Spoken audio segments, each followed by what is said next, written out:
ನನ್ನ ಹೆಸರು ಅಮೃತ. ನಾನು 7ನೇ ತರಗತಿಯಲ್ಲಿ ಓದುತ್ತಿದ್ದೇನೆ. ನಾನು ನಮ್ಮ ಟ್ಯೂಷನ್ನಲ್ಲಿ ಕನ್ನಡ ಸಬ್ಜೆಕ್ಟ್ ಅನ್ನು ತೆಗೆದುಕೊಂಡಿದ್ದೇನೆ.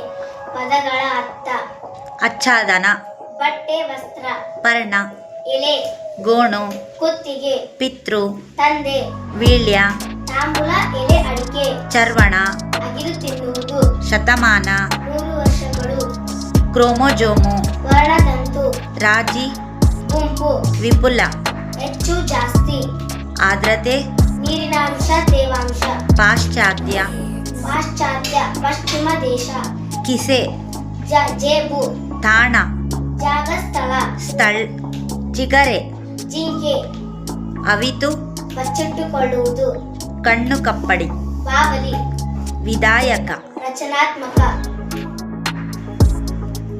ಈ ವಿಡಿಯೋ ನಿಮಗೆ ಇಷ್ಟವಾದಲ್ಲಿ ಲೈಕ್ ಮಾಡಿ, ಶೇರ್ ಮಾಡಿ, ಕಮೆಂಟ್ ಮಾಡಿ, ಸಬ್ಸ್ಕ್ರೈಬ್ ಮಾಡಿ. ಹೀಗೆ ನಮ್ಮ ಚಾನಲ್ ಅನ್ನು ಸಪೋರ್ಟ್ ಮಾಡಿ. ಧನ್ಯವಾದ.